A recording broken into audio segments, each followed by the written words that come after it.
Hey guys, it's Walt K4OGO. And I was just on Amazon and I ran across an antenna. The actual antenna I own. It's called the Taurus JN316. It's the HF multiband, no radial, they advertise it as no radial. Anyway, a vertical antenna. It's like $105 right now on Amazon.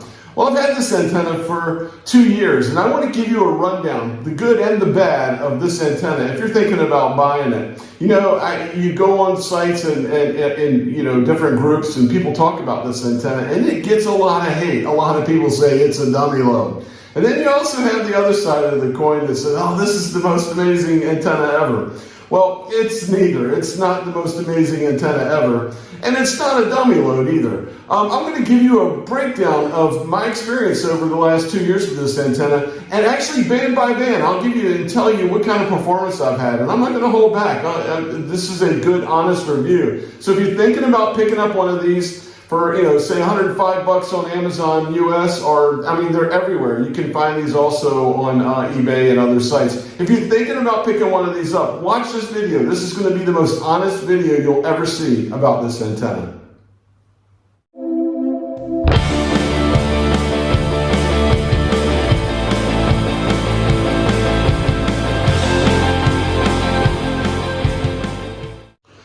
The Harvest JN316, it's a multi-band HF vertical, no radial. Right now you can find this thing on Amazon for $105 US. You can find it under other names on eBay. This antenna is the exact antenna as the Sigma Eurocom HF360 fiberglass vertical and the Moonraker SE HF360. And how do I know it's the same antenna? Well, I bought it as the Taurus, opened the box, and when I opened the box, the instructions said Sigma Eurocom on them, and then you can look, this is my antenna. It says Moonraker on it. So yeah, they're the same antenna, just being marketed under different names and different numbers. This antenna is also available in a aluminum construction. It's called the SE HF X80, and it's a little bit more affordable if you want to just experiment with this thing.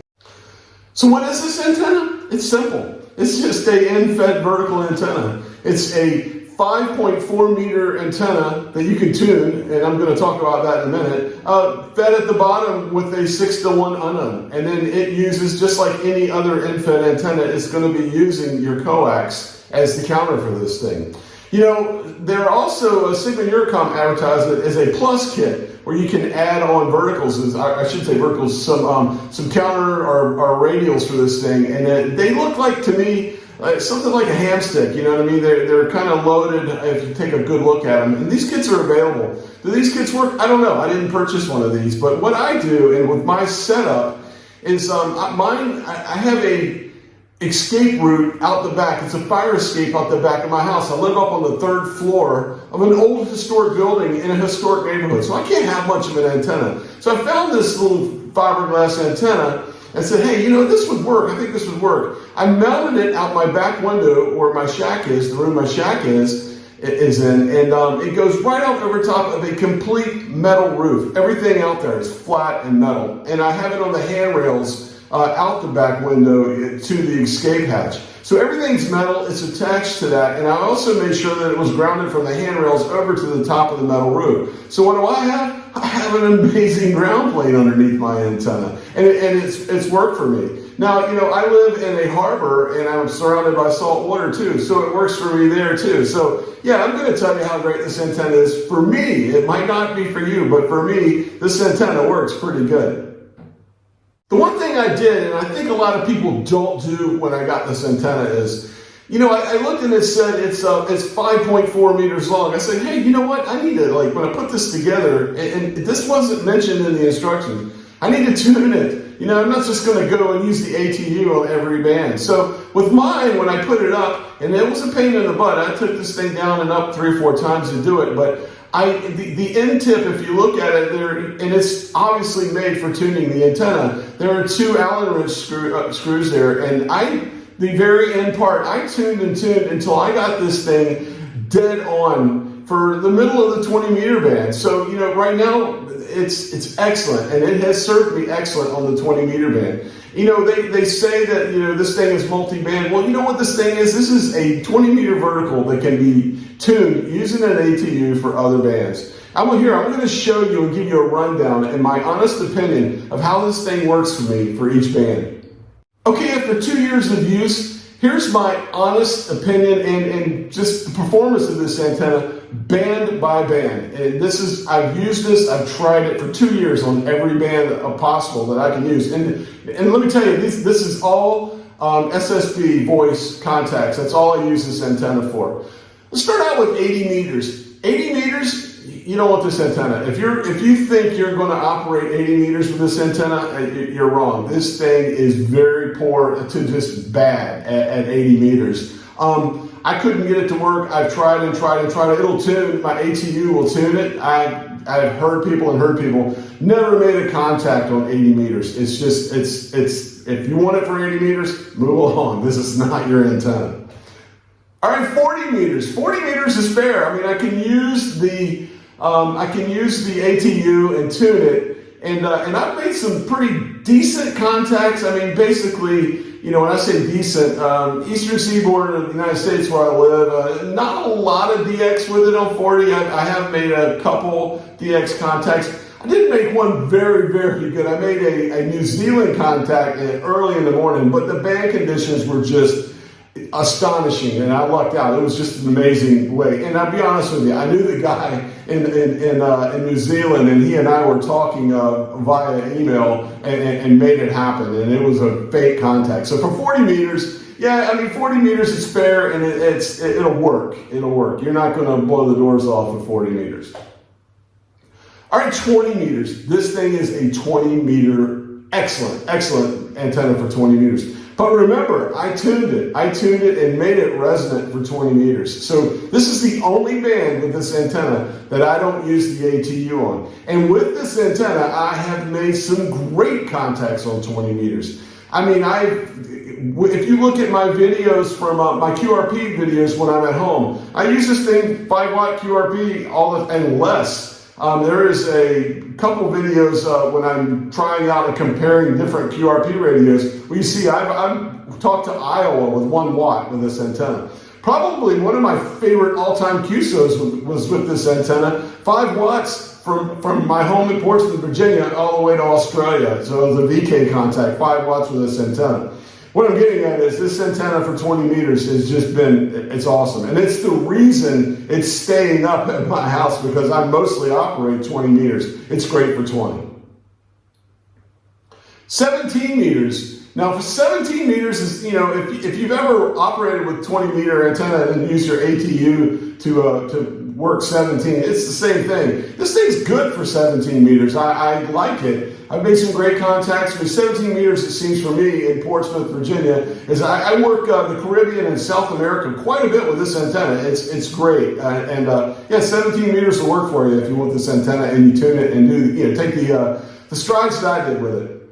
15 meters. 15 meters is fair. I mean, 15 meters to me is just like 40 meters with this antenna. ATU and then, tune it up. And I've made some decent contacts. Actually, with 15, I've actually made some DX contacts across, and I should be telling you this all along. My contacts with this antenna are all with my 20 watt Zygu G90, some QRP stuff, and I also have a 100 watt amp, and I've used it with all these bands also, the Zygu 100 watt linear amp that goes with these radios. So 15 meters, done pretty good with 15 meters. 12 meters, wow, 12 meters this one thing was a great surprise to me. When 12 meters is open, this antenna rock and rolls, man. It's good, it does. I do use the ATU. I could probably use it without the ATU. I think my SWR is like 1.9 to 1, somewhere in there, but with the ATU on 12 meters, I've made some amazing contacts with it. I like this antenna on 12 meters. 10 meters, wow, poor, horrible. And, let's be honest, 10 meters is rarely open, and when it is, and I've found some times when 10 meters were open, and I tuned this thing up on 10 meters, and, I made a couple contacts, but listen, this thing is a dog at 10 meters.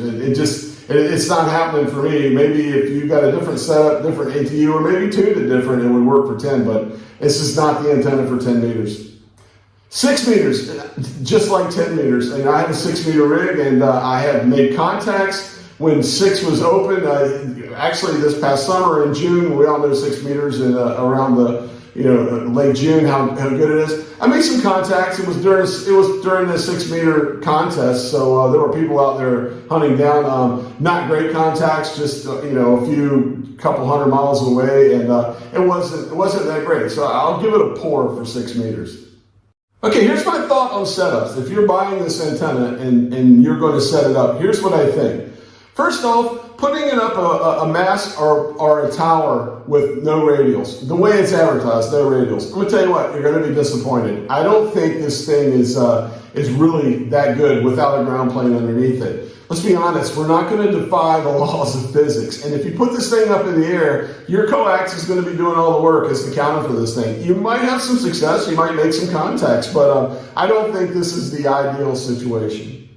Over a metal roof or a metal building like I've got set up, yeah, you can see I just went over it band by band. It'll work. It'll work great if you're just happy with working, say, 20 meters and then dabbling around 40, 17, 15, and 12. Yeah, this antenna will work great for you for that. On a fence, I think that might be another way to make this antenna perform. If you're limited and you have a lawn or garden in the back with a metal fence, and strap it on and see what happens. I think the fence would act as the counter, and it might be a pretty awesome setup for you. It's worth it, giving it a try.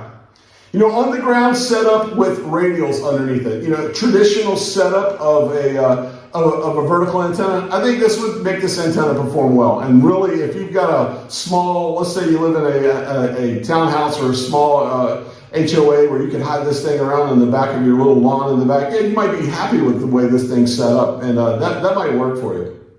All in all, that's as honest as I can be about this antenna. And like I just said, what bothers me about this is that it's advertised no radials. And listen, people, like I said a minute ago, you're not going to defy the laws of physics. And I think people see this antenna and they think it's a magic pill that they can take, get on the air and work every band from 80 to 6. And no, it doesn't do that. But you can tinker with this antenna, tune it, put different configurations around it, and do it, and work every one of those bands, like I did. I've got mine set up, and it works excellent for 20 meters. My favorite band as an SSB, DX guy that lives on the coast. It's great for that. But that's pretty much it. I just want you to know that that's as honest as I can be after 2 years of owning this thing. If you've owned this thing and you've had a different experience with it, leave your comments. I'm sure there's going to be some bad ones, because every time I've ever posted or done anything about this antenna, there's a lot of good and a lot of bad comments there. So there's some other videos. If you go back and look through my videos, I used this antenna with just 20 watts, and I did an experiment over 30 minutes, and I actually worked 40, 20, 17, and 15 real quick, and all of them were, I believe they were DX contacts. I think the 15 meters was over to the Netherlands, so you can see it perform there. And also, like I said, any of my home videos where I'm inside and not out portable, usually with like QRP radios or whatever, there you go. All of those contacts are with this antenna, so that might give you a little bit better rundown. Anyway, thanks for watching the video. I greatly appreciate the support of the channel and all you guys, the great comments and things that you leave when I leave on these videos. And that's it. I just want to get you guys squared away before you pull the plug on this. For $105 or anywhere, I've seen them up to $140, $150 right now. It might be worth it. If that's not a lot of money for you and you want to do an investment to experiment with, pick the antenna up. If not, stay away from it. If you're just going to throw it up and think it's going to be magic for you, just stay away from this antenna. Anyway, until next time, I'm Walt, K4OGO 73, my friends. Thank you.